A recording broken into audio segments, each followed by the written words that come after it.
Hello and welcome. In this video, we'll talk about the different terminologies used in the Forex space. At the end of this video, you will have learned about 50 different terminologies and their meaning, how you use them, like that. Then let's start with this quote from Jim Rohn. It says, vocabulary enables us to interpret and to express. If you have a limited vocabulary, you will have a limited vision and limited future. And this is just true. Most of the things we know today, by knowing them, we have more questions, we imagine more things because we know, like we are aware of the surrounding. So let's say you live in a village where there are no phones, no laptop, no internet. You just would not know that it exists, and what you have, you will just be limited to that vicinity. You will just be okay in that vicinity. So it is when you are exposed to certain things, then you crave for that thing. So if it is knowledge, you crave for that knowledge. So if you don't know that there's a knowledge called programming, you would not be curious about learning programming.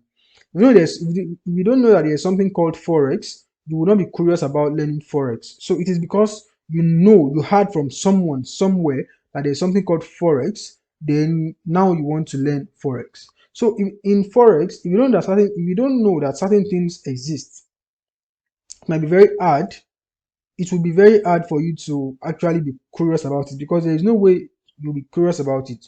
There's no way you would want to know it.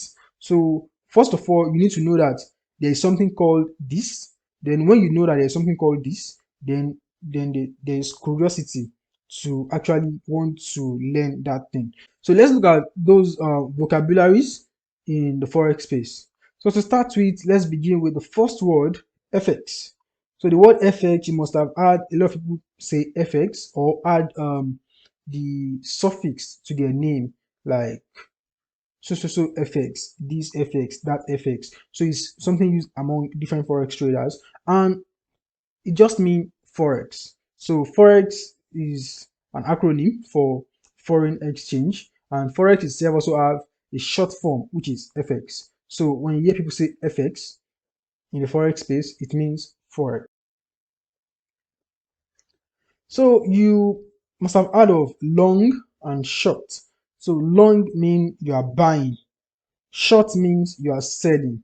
So I will use this to explain two different concepts, long and short. Then there's something we call currency pair. For example, someone can say I'm longing GBP USD. So GBP stands for Great British Pounds and USD stands for United States Dollars. So if someone is buying JBP USD, it means the person is speculating that JBP would gain more strength compared with USD within a particular period of time that they are longing or that they are buying that currency pair. So if they are selling, it means they are saying that JBP will lose value compared with USD within that time that they are selling that currency pair.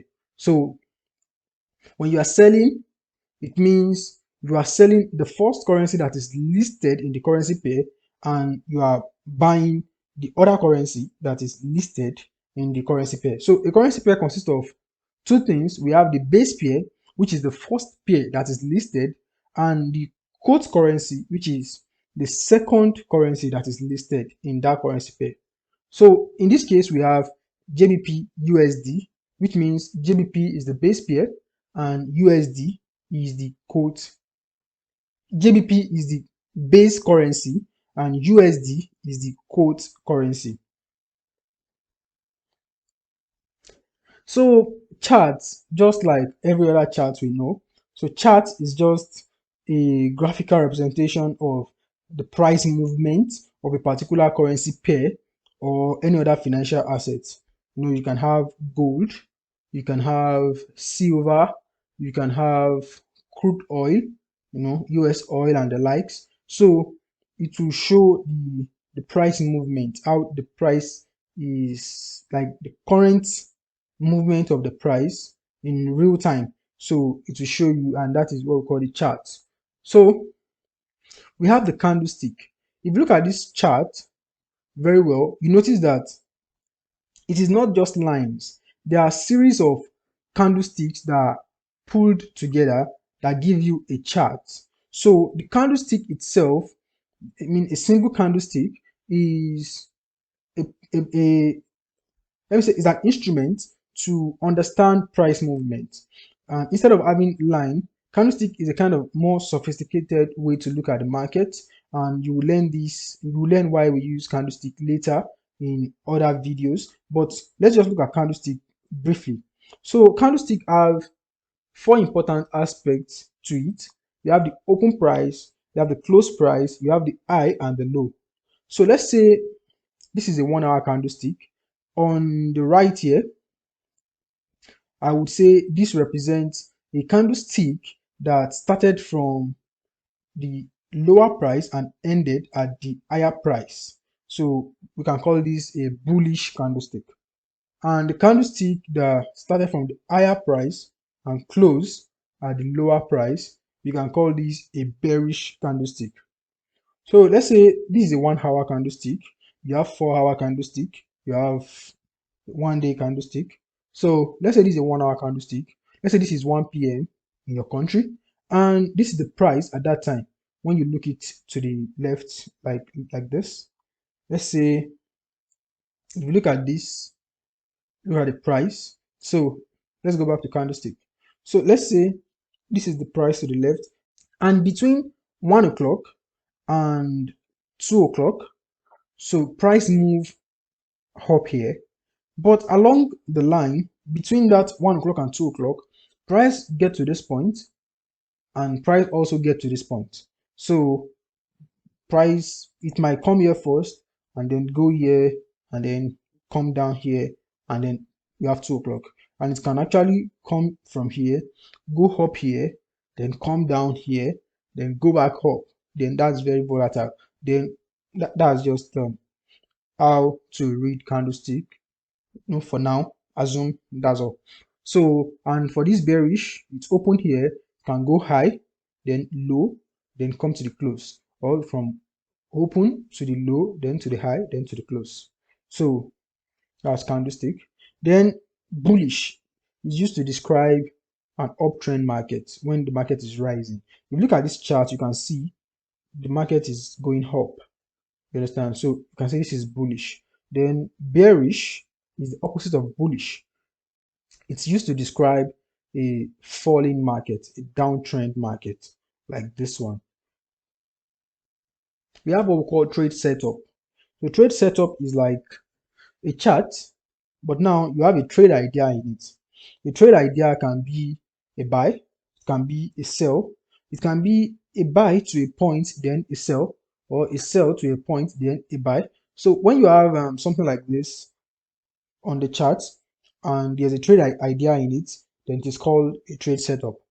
And most times you also have annotations as to why you are buying and why you are selling. You understand? So you can have annotations. So that is a trade setup. And you have what we call liquidity. Liquidity is how easily a currency pair can be bought or sold. So this can sound very abstract because you can actually buy the currency pair anytime you want to buy it, anytime you want to sell it, apart from weekends. But in Forex, price tends to move to where there are many stop losses. Price is driven by liquidity. So liquidity is that point where a lot of people will most likely put their stop loss.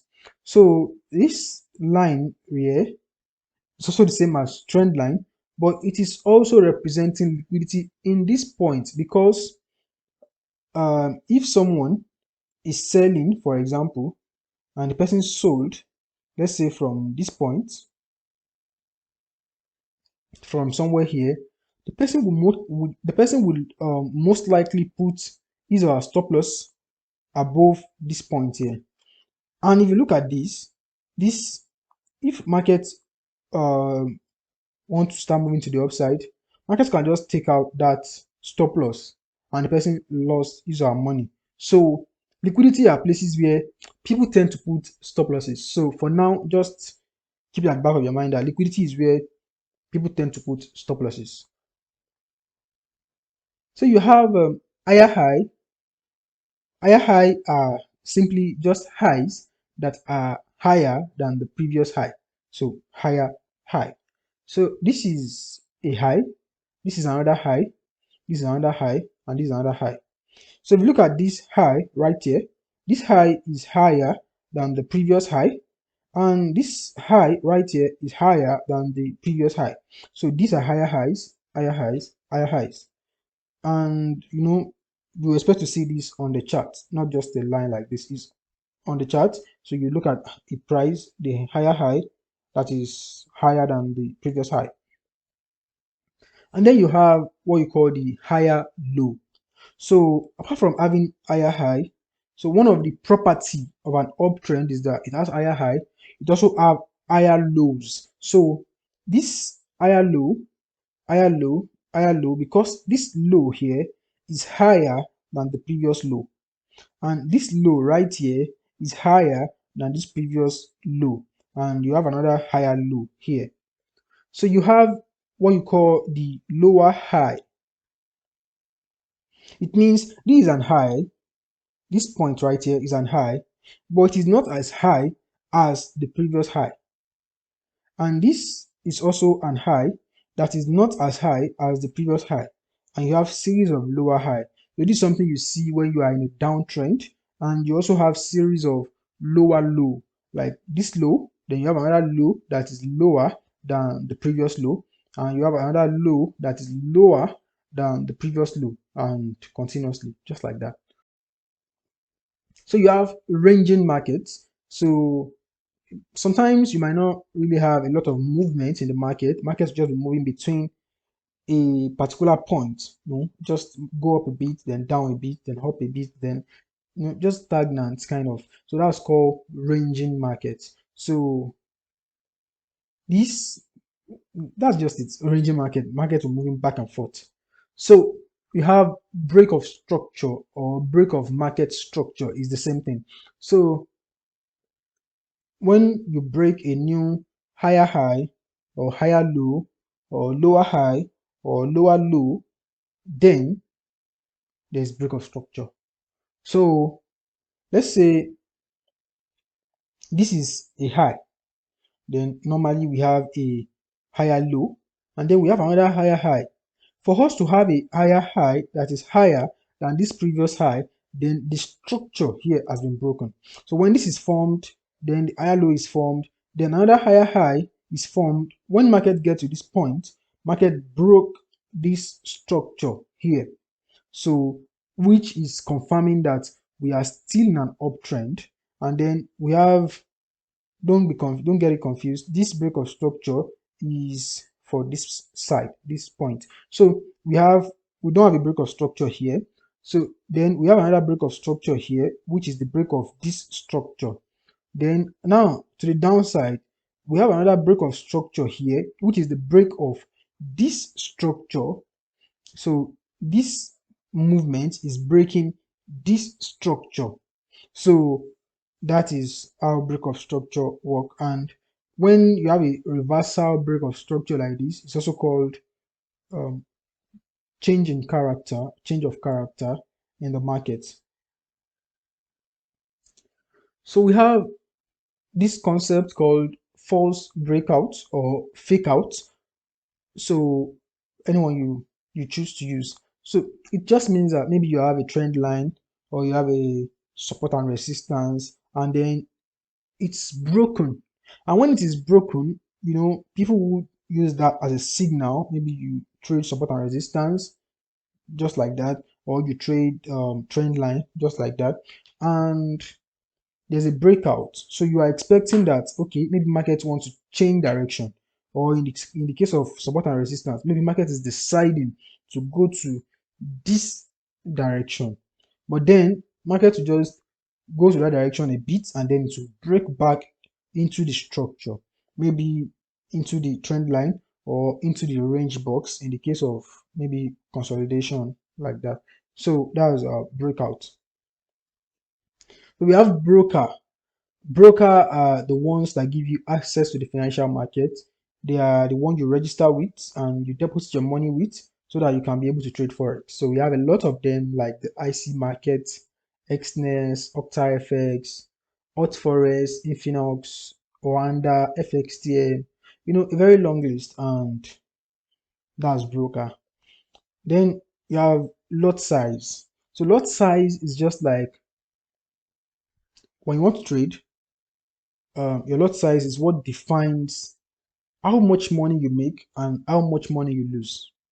So if you are buying a particular currency pair, let's say GBP USD, and you are buying $100,000 worth of that currency pair, so it means that you are buying one standard lot. So one standard lot represents $100,000, and 0.1 represents 10,000, 0.01 represents 1,000. So this is like the list that most broker will offer you to trade, maybe buy or sell. But no need to panic. That's why we have what we call leverage, which we'll look in maybe some few slides ahead. So when you have a lot size, a full lot size like this, by the time we understand what is called PIP and leverage, it will all make sense. But for now, just say lot size is what tell the amount of money you make as the market moves. Just for now, just keep it that way. Because if you have a higher lot size, maybe if someone is trading one lot and that person is trading 0.1, if they take the trade, the same trade from the same point, let's say this person is buying and this person is also buying from the same price point. So when this person is making around $1,000, this person will be making around 100, this person will be making around 10, because the lot size is, the proportionality of the lot size. So we have what we call leverage. So leverage is like you are borrowing money from your broker to increase your purchasing power. So now the money we're talking about here, you don't really have to have it. You can have a $10,000 account and trade one lot size. You can have a $1,000 account and still trade one lot size, though that may be risky, but it's something you can still do. So when you have leverage is calculated in a ratio, maybe 1 to 50, 1 to 100, 1 to maybe 1,000 for some broker, 1 to 500, 1 to 200, like that. So it means that if you have $100 and you have 1 to 10 or 1 to 100, I mean, so that's like $100 times 100, that is $10,000. And if you look back, $10,000, it means you can trade up to 0.1 lot.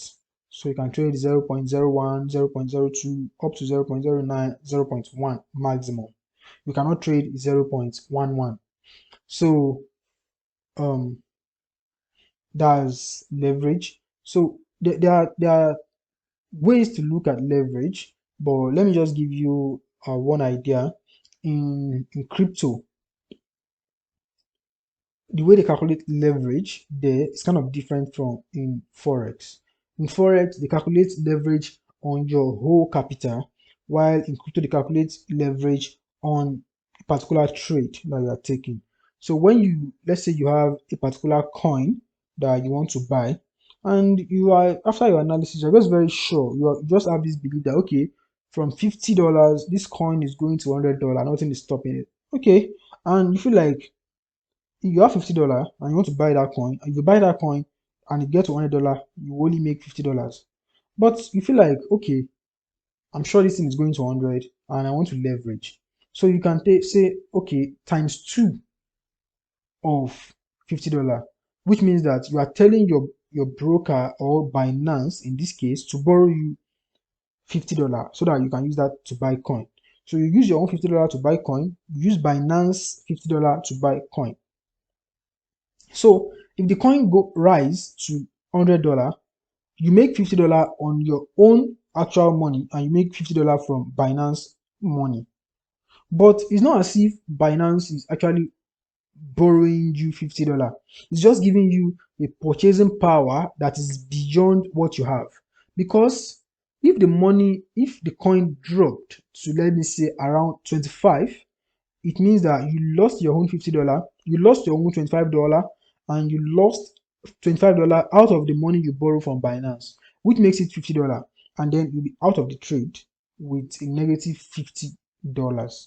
So that is how it works in crypto. So if you use a times 5 leverage and the coin dropped to $40, you lose $10 in 5 places, which is also $50, and then you lost all your money. So the higher your leverage, the riskier it becomes. So now, the higher your leverage, the riskier it becomes. Let's bring that concept back to Forex. So if you have all this lot size, and you say because you have a high leverage, you decide to take a very high lot size, it can be very, very risky depending on your account size.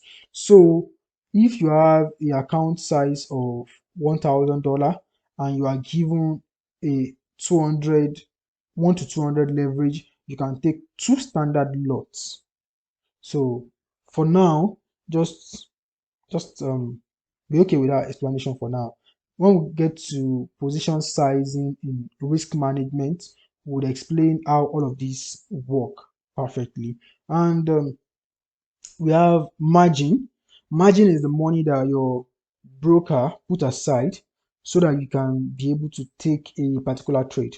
So if you want to take a particular trade, they just put the money aside that, okay, because you want to take so amount of so lot size, and this is your account size, and this is the leverage you offer, so we put this money aside, which means that that money you cannot use it, you cannot leverage on that particular money to take another trade. So if you can take other trades, you understand, with your free margin, but the margin, your margin that has been taken, you understand, you cannot use it to take another trade. So by the time you take, maybe you have a $1,000 account with 100 leverage, by the time you take a full lot size, you can't take any more trade. So it's not a charge, it's not as if they will deduct a fee from your account, it's just the money they put aside so that you can be able to maintain your position on a trade. So we have exchange rates. So this is the money that, sorry, this is the price of a particular currency against the other. So in the case of Euro USD, you can say this is so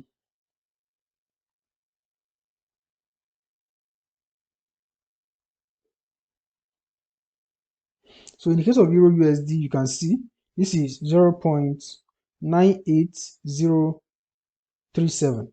So it means that it will cost you $0.98037 to get €1. At the point when the price is around 1.000, it means if you have $1,000 and you want to get euro, just use the same amount of dollar to get the same amount of euro. And at the point when it was 1.04, it means that it will cost you more dollar to get €1. You would need, let's say if you have $104, it will only get you €100. So that's just the exchange rate. So we have what we call the bid and ask price. So talking about exchange rates, the exchange rates at any point in time is always two. Sometimes they can be the same thing, these two, this bid and the ask, but most times, you have a slight difference. And this bid and ask, the bid price is the price that you sell. You are the retailer in this case. So it is the price that you sell, and the ask price is the price that you buy. So it's always a little bit, just slight difference. And that's just it for now. Just hold on to that definition. So the bid price is the price you sell, and the ask price is the price you buy. So if you look at this now, you have a difference. It's not the same thing, but it's a very slight difference. So this difference is what we call the spread. So if you look at this spread, is your ask price minus your bid price, and you have 0.00007, which is same as 7 points and 0.7 pip. So what is a pip? So a pip, I will say it is like a cent of a cent. So if you look at these two right here, is cents, like 2 cents. So you say $1, 32 cents. So but here is pip and here is point. So it's just, forget about the fact that the right one bigger than the other. Is just like normal decimal point, 1.32591, 1.32584. So at this point is a pip. So it is like a cent of a cent. To not complicate things, there are other currency pair like JPY pairs that they have their own way of calculating pip. They don't have up to this number of points. So when we get there, maybe when we start looking at currency pair, or we'll get there, but this is just to define and to not complicate things. But for now, just have it in mind that in the case of USD pair, where USD is the quote currency, I mean USD quote pairs. So the pip is a cent of a cent, which is $1 divided by 10,000. Yeah, point of correction. So you have equity. First of all, what is balance? Very straightforward. If you register with a broker and you deposit $10,000, that is your balance. If you deposit $100,000, that is your balance. Any amount you deposit, that is your balance. So equity is like you take the balance. You had, if you take a trade and the trade is in profit, you had that profit. I don't mean that you have not closed the trade is still running, but it is running in profit. So that profit, when you add it to your balance, it is your equity. So as far as your trade is on, most likely your equity will be fluctuating, because you have a profit and the profit is fluctuating. So if you have a loss, which is also fluctuating, so you minus that loss from your balance, that's your equity. So let's say you take a trade of $100 and you have a $20 profit, then your equity will be 1020. So, and if your profit, as we are talking now, the profit will actually be fluctuating. Let's say it's now at 21, then your equity becomes 1021. So if you close that trade, your balance becomes 1021 and your equity will still remain at 1021, because at this point, balance, by the time you had profit, which is zero, loss, which is zero, balance and equity becomes the same when you are not taking any trade. But when you take a trade, you had all the floating profits, all the floating losses, you add it to the balance and it becomes your equity. So at any point in time, when you close all your trade at once, your equity becomes your balance. So we have partial profits. For example, let's say you have the $20 profit, and let's say you are trading 0.1 lot size. So if you close half of that trade, it closes half of your profit, and that profit that you close is called partial profit. So it's a way of managing your risk. So let's say you take a trade and you have $20 profit and you have balance of $1,000, and by the time you close half of that trade, your balance becomes $1,010, and then you have a $10 floating profit. So normally, if a pip movement is giving you a particular amount, now a pip movement will be giving you half of that amount. So if your target, if it gets to your take profit is supposed to be $100, for example, now if it gets to that target, it's going to be half, because you have half your position, and that is going to be $50. but you know you have $10, so that's going to be $60 overall if it finally gets to your take profit. So that's the concept of partial profit. So you have support and resistance. So on the chart, there will be a particular point where price might be having issues with maybe breaking below or above. And by issues, I mean maybe there's a structure at that point. So maybe price is finding it hard to break that structure. And if the structure is below, then that is called support. It's like floor and ceiling. So support is like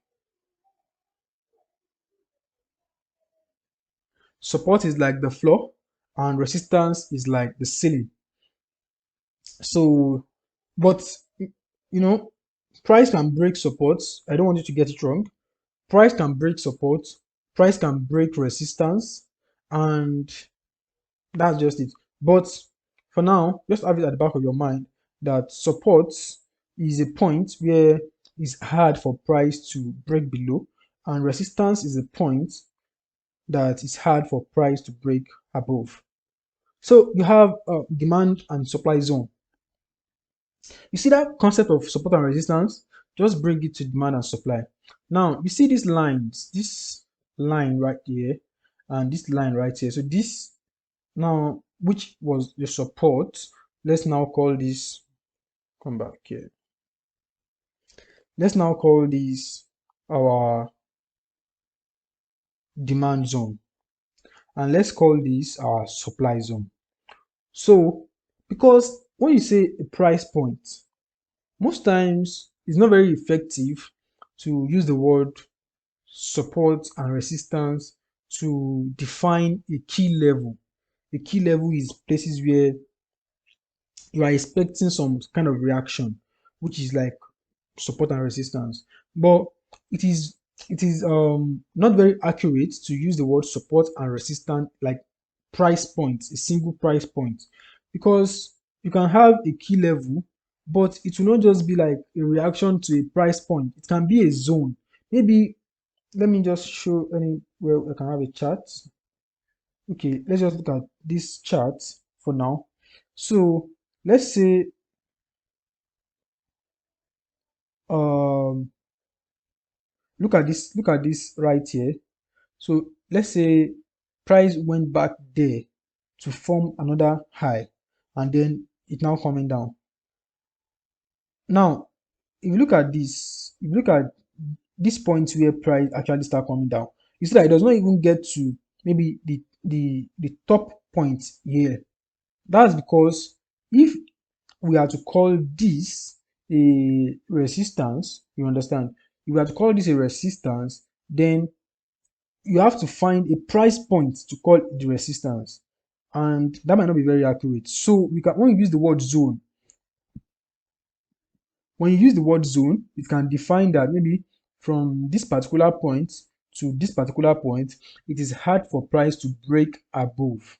You understand? So that's just the idea of demand and supply, support and resistance. So then when you have it at the bottom, it is called demand zone, because when there is demand, it means that people want to buy, and when people buy, what happens? Price goes up.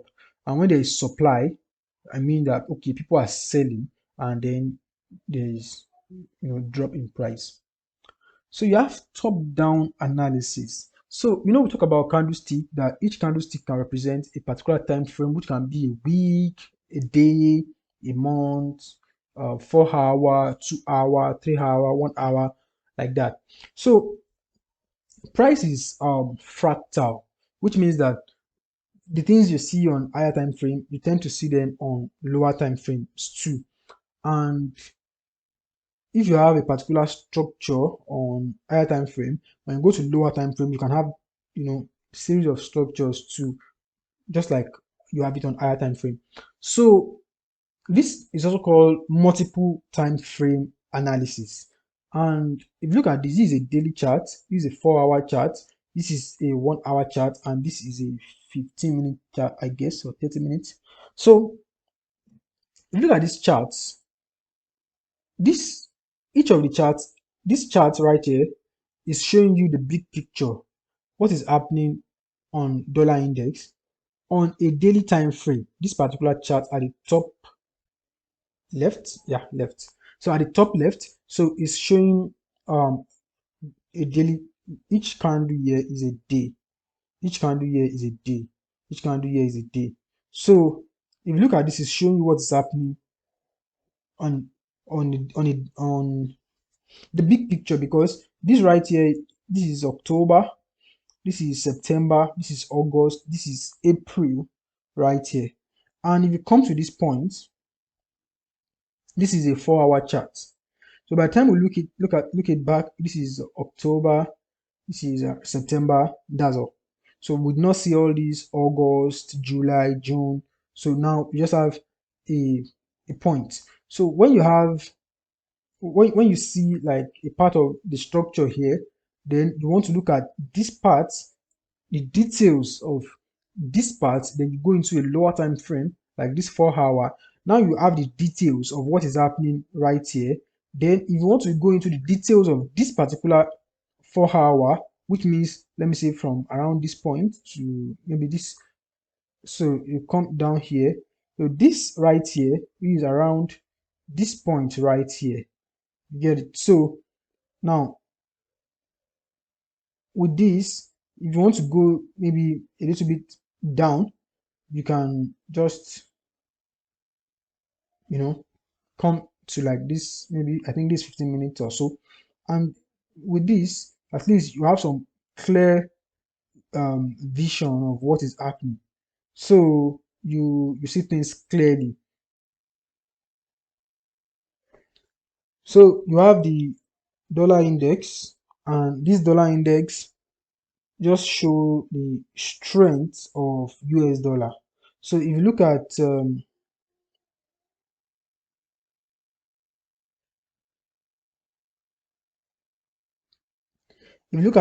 this is the same as the dollar index. So if you look at the strength of US dollar against like 6 other influential currencies, and these are the euro, the GBP, the JPY, the SEC, the CHF, and CAD. And if you look at this, it show you how dollar is behaving to many currency pair.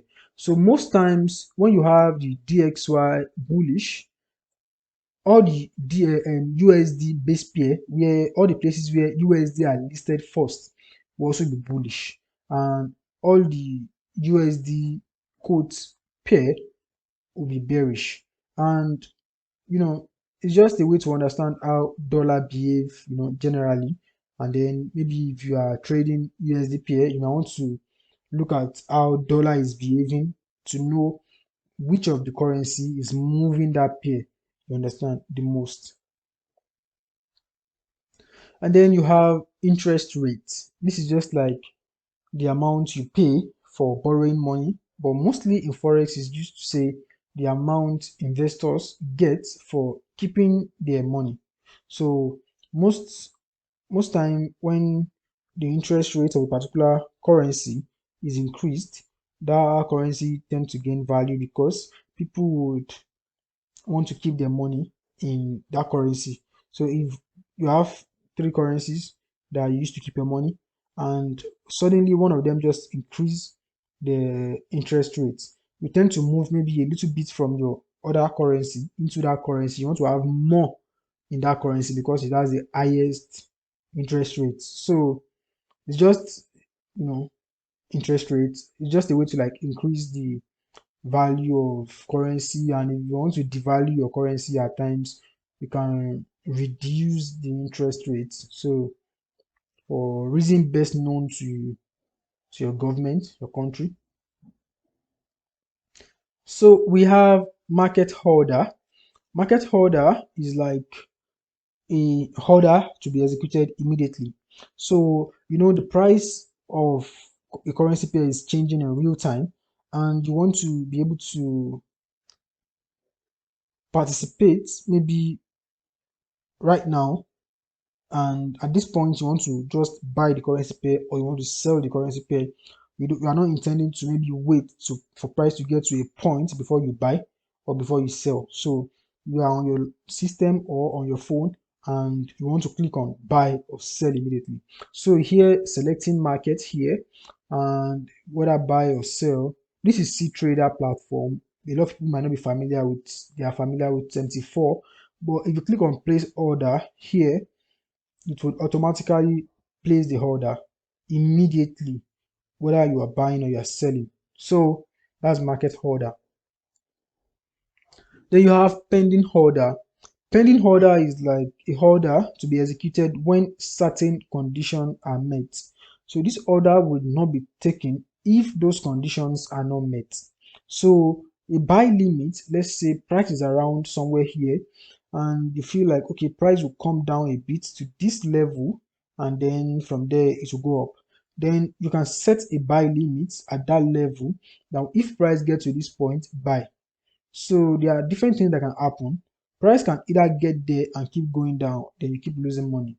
Price can get there and keep going up and you make money, or price might not get there before going up and you don't take any trade. Your money will just be there.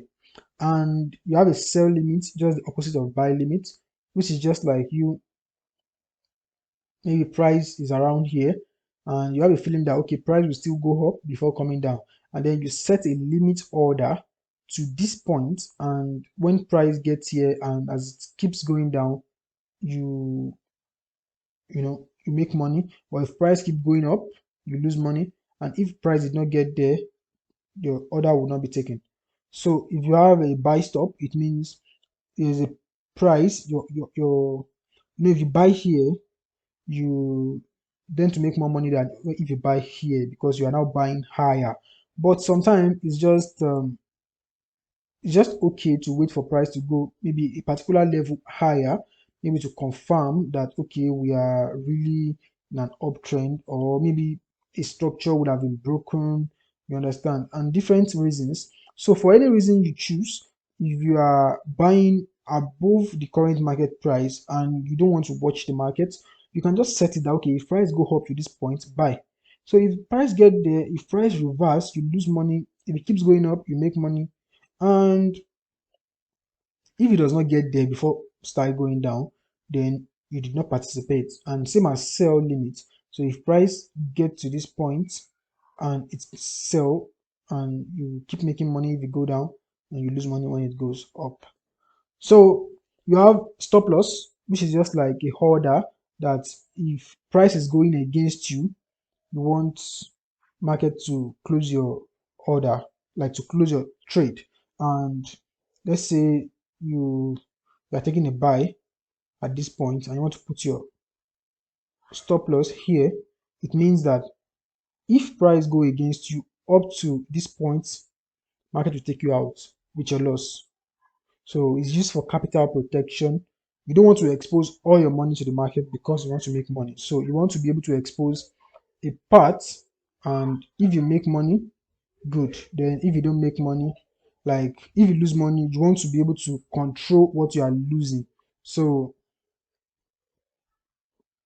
you have take profits. If price keep going in your direction and you get to a particular point, you want to be able to take your profits, and you can do that. You can close it manually, but it's just it's just okay because when you take your trade, you should already have the place you want to maybe take your profit, a price point where you want to take your profit. And when this is like, when you know this, you can just put it there, and when the price gets to that point, it will automatically close your trade with your profit. So this is used to secure profit, just as the name implies. So we have hedging. Hedging is you are buying and you are selling the same currency pair at the same time. So let's say you have maybe GBP maybe you buy, and let's say you bought GBP and maybe for a very long time, and let's say you are in a 500 pips profit. That's a massive move. Let's say it took you 3 weeks to get here, and on getting here, maybe you are anticipating, maybe there's a news and you know that news can drop the um this currency pair to like 200 pips, and you feel like, okay, you can still protect your capital. You understand? You can still protect your profit. So you can open a sell position. Then if the news, drop, then you can automatically just close it. And if the news rise, you should have made more money. But even if you don't make more money, like you did not get to lose money. So it's just a way of protecting your money. So hedging. And you have swap. So is when you take a trade on a different day, on a different market day, and the trade is left to another market day. I'm using the word market day because when you say you take a trade one day to the other day, it might not mean the same thing for people who live in different places. So when you take a trade, market watch, so are for people who live in London and Nigeria, when there is no, apart from daylight saving periods, markets close at 10 p.m., which is 7 p.m. GMT. That's 19 hours GMT. So at this 19-hour GMT, that am I right? Yeah, 10 p.m., 9 p.m. That's 21-hour GMT. So at this time, so there is a new daily candle we printed, which means that we are in a new day in the market. So you might not be in a new day in your country, but in the forex market, the forex market is in its own new day. So when you hold your trade between this period, then there's an interest rate that we calculated, which is different with each currency pair. And when this swap can be taken, it can be a positive and or negative swap. So if it is positive, it means that they are giving you money for holding that trade, and if it is negative, it means that they are taking from your account balance for holding that trade. It's not always a lot of money. It's not something that will affect your trade. Depending on your account size, it's just maybe a few cents or a few dollars. And if you are trading a bigger lot size, it can be maybe 10, 100, depending on your lot size actually. So, but if you trade around 0.1, it can just be something around maybe 10 cents, 15 cents a time, something that will not really affect your trade that much. So TradingView, all the charts I've been showing since are from TradingView. So TradingView is like a platform where you can perform technical analysis, and this platform, apart from Forex trader, is also used by crypto traders, stock trader to analyze the market. So that's just it. The website is tradingview.com, no space, tradingview.com. That's it. So you can use it on your phone, on your laptop. It has a software on the laptop, and you can use it directly on their website. So we have different trading session. We have the London session that start at 7 a.m. GMT to 4 p.m. GMT. And this is the time of the day when banks in London are active and they are trading.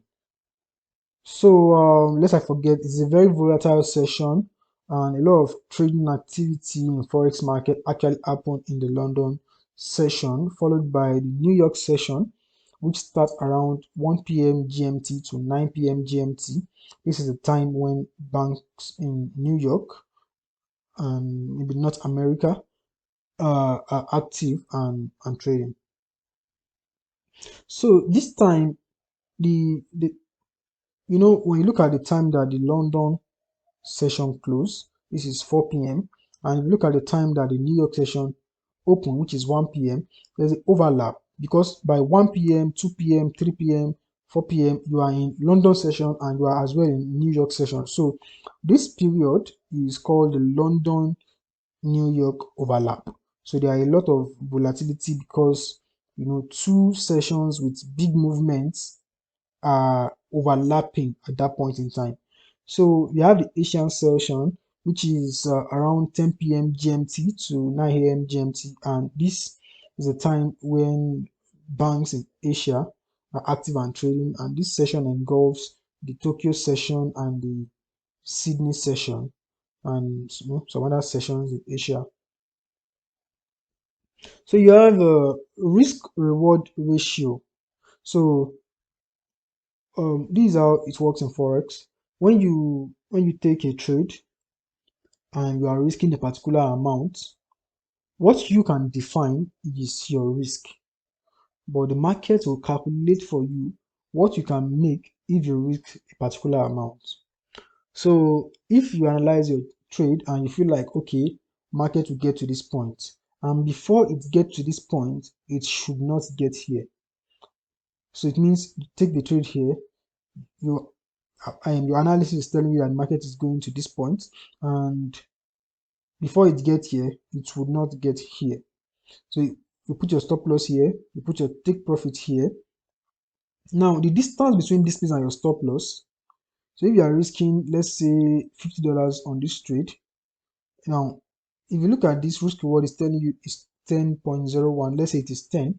So if you are risking $50, it means if it did not take you out on stop loss, if it eventually take you out on take profits, it means you are making times 10 of what you risk, because this movement right here, if it keeps going to the upside, this is times 10 of what you are risking. This right from here to here is times 10 of your what you are risking here. So this is that's risk reward. So when you risk 50, you get times 10, 500. If you risk 1000, you get 10,000. And depending, you can have 1:3 risk reward where $50 will give you 150. So your risk reward, that's just your risk reward. So we have win rates, which is calculated in percentage, and this is if you, let's say in a week you take 20 different trades and you have 13 wins and 7 loss. So your win rate does not have anything to do with your risk reward, it's just your win rate. Your win rate is 65% because 13 out of 20 trades is 65%. So your win rate is the rate of how many wins you have against the total trade you took. So you have trend line. If you have a very sharp memory, you'll recall that we have a chart like this earlier and we call it liquidity. So this line right here, the line itself, not the point now, this line is called a trend line. So the line you use to define maybe your trend. So if you're in the uptrend, you have a line that looks maybe from this point going to this point. And if you're in a downtrend like we are, you have a line going from this point, down. So it's used to define trend of the market. And most times you just take if you're in a downtrend, most times you if you're in a downtrend, you are connecting your lower highs, lower highs, lower highs, and if you're in an uptrend, you'll be connecting your higher lows, higher lows, higher lows, higher lows. So we have a technical indicator, which is just some mathematical operations or some programs that give you information about price or may even forecast the direction using past and present price data. So we have RSI, we have Bollinger Band, we have different indicators actually, and each of them have how it's being used. So this RSI, depending on your settings, this is a 80, 80 and 20. Some use 70 up and 30 down. So it just show you maybe when the price come to this point, they will say it is oversold. And when something is oversold, they expect that it should buy. And so when the price is at this point, not the chart now, you look down, when you use RSI, most times it's down, but you can move it to show up and this main chart will show down. But many times when you see the RSI, it's always displayed down on trading view. So you have this point where you you say it is overbought and you expect to sell. And at this point, it's oversold, you expect to buy. At this point, you expect to sell, you expect to buy, to sell, to buy. And you know, it doesn't work 100% of the time, just like any other thing too, it does not really work 100% of the time. But you, it's giving you like an insight to what is happening in the market. So if you look at this particular point, if you trade it up, you look at this, you say it is oversold, and if you buy here, you might be in drawdown at this point, but it took you, some profits. And at this point, RSI is telling you that you are overbought again. If you had sold, you probably making profit. And at this point where the market is choppy, you could have maybe lost some money. And at this point where you're saying it is overbought, but if you look at this point, if you trace it back up, that is overbought. If you sell here, you will have lost money because market keeps going up. So that's just technical indicator how it works. And this is Bollinger Band. So um okay, don't let me go too deep because there will, I think there's going to be a session of the course where we'll talk about indicators and trading bots. So we have Fibonacci. Fibonacci is just a indicator tool, and this is used to, we talked about uptrend, downtrend. So when you're in an uptrend, you expect that most of the movement to the upside is going to be fast, and it's going to be clean. And because of this, we call it impulse. And most of the time, when you're in an uptrend, the movement to the downside is going to be slow and choppy, and we call it retracement. So if you're in a downtrend, the movement to the downside, that will be the impulse. Then to the upside will be the retracement, and to be slow and choppy. So unless you are going to have a change of structure, maybe the market wants to, maybe is going uptrend and wants to start going downtrend and take out this structure. Unless you're going to have that, what we most likely see is that, okay, maybe market will retrace to a point and then to keep going up. So Fibonacci is just like showing you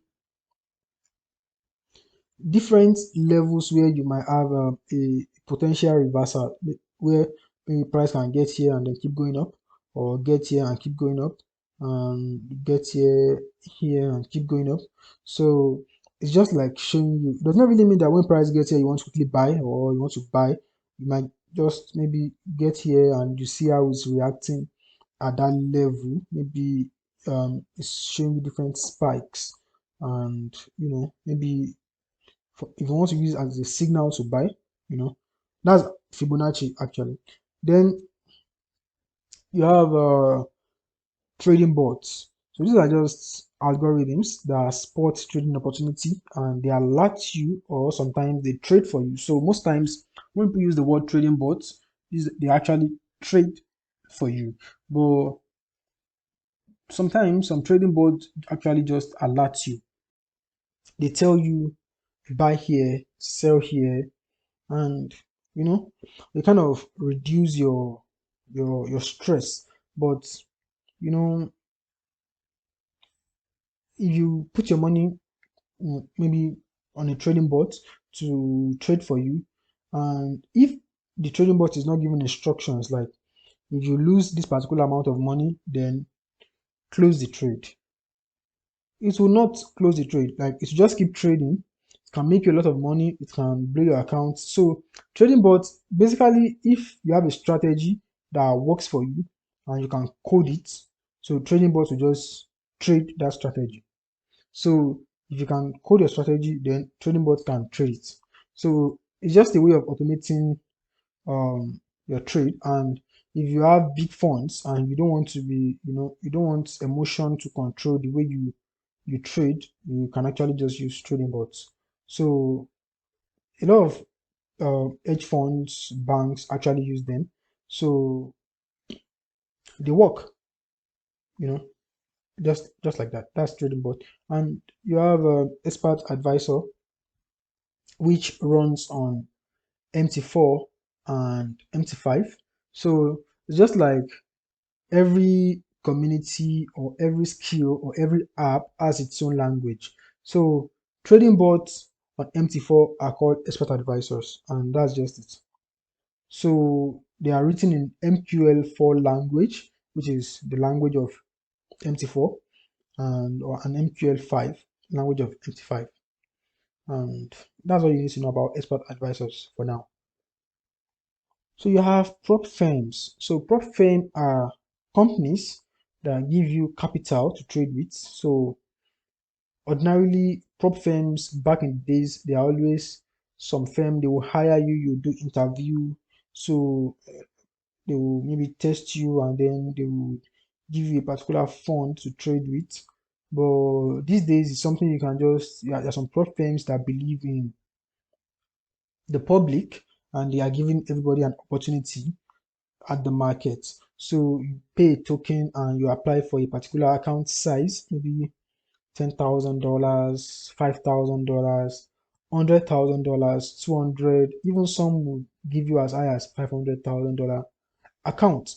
And when you are able to apply for these funds with a fee, actually, so if you pass the challenge, they would give you the account, and any money you make on that account, there will be a sharing formula.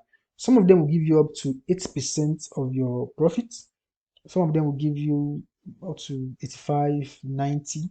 So they are actually amazing, companies, and they can boost your chance towards prosperity in Forex. So this brings us to the end of the video, and I hope you learn a lot from it. And I I would advise you stick to the end of the course. This is just a part of a whole course, which is the complete forex trading course. And now that you know different buzzwords, up next we talk about different trading styles. Then we talk about the module we call the Forex High School, where you are going to be discussing all this leverage and the P, the candlestick, support and resistance, chart patterns. We'll look at it at a we'll look at it at a more granular level, instead of just defining like this, how to use them and stuff like that. We look at technical analysis, fundamentals, psychology, and it's going to be a complete course. And so thank you for watching up to this point. If you like the video, kindly give it a thumbs up and ensure to subscribe for more awesome videos like this. And thank you.